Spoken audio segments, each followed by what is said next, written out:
Everyone knows Theseus killed the Minotaur. The hero, the monster, the maze. Classic stuff. Almost nobody knows the part where he forgot his girlfriend on an island and accidentally got his dad killed. Yeah, that Theseus. So here's the deal. Athens had a situation. Every 9 years, they had to send 7 young men and 7 young women to Crete as tribute. And by tribute, I mean monster food.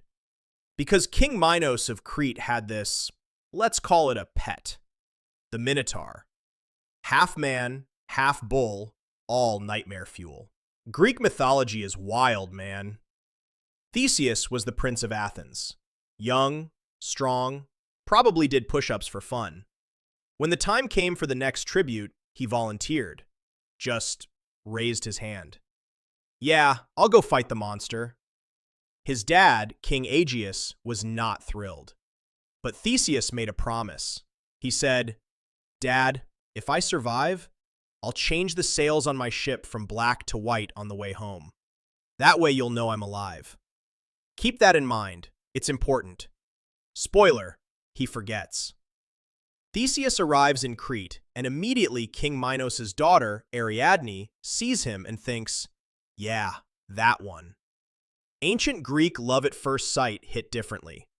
No small talk, just, I will betray my entire family for you. Ariadne had a problem, though. Her half-brother was the Minotaur. Awkward family dinners, I assume. But she loved Theseus more than family loyalty, so she came up with a plan. She gave him 2 things. A sword, for the stabbing, a ball of thread, for not getting lost. The thread thing was genius. The labyrinth was designed by Daedalus, the smartest guy in Greece. You go in, you don't come out.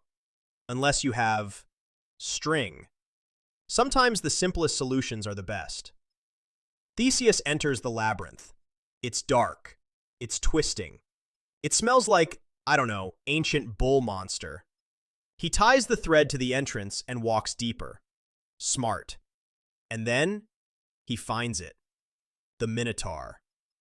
Now, depending on which version you read, the fight goes differently.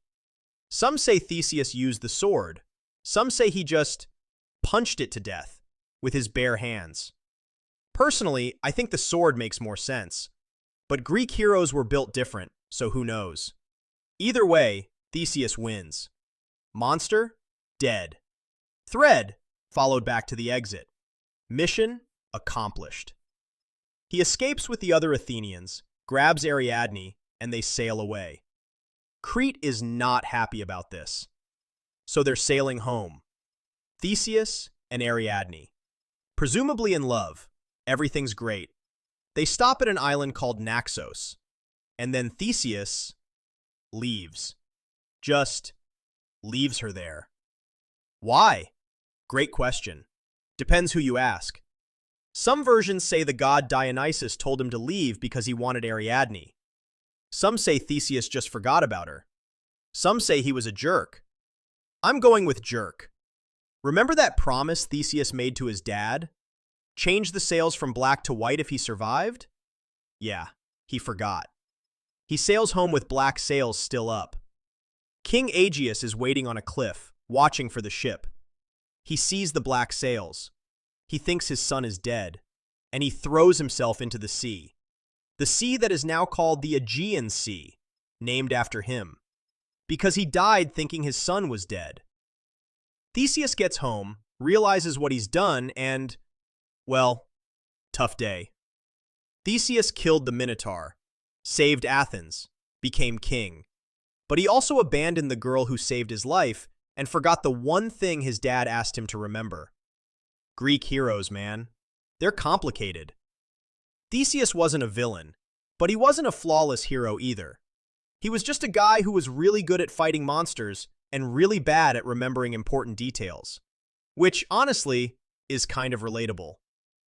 If there's anything we can take from this, it's that success doesn't erase mistakes. Theseus did something legendary. He also hurt people who helped him. Both things are true. Maybe the real lesson is, don't get so caught up in the big victories that you forget the small promises. And also, if someone gives you magical thread to survive a death maze, maybe don't ditch them on an island. Just a thought. So yeah, Theseus and the Minotaur. Not quite the clean hero story we learned in school. If you enjoyed this dive into the messy side of mythology, let me know in the comments which myth I should ruin for you next. Maybe Hercules? That guy's got layers. Thanks for watching. Stay curious, and remember to change your sails.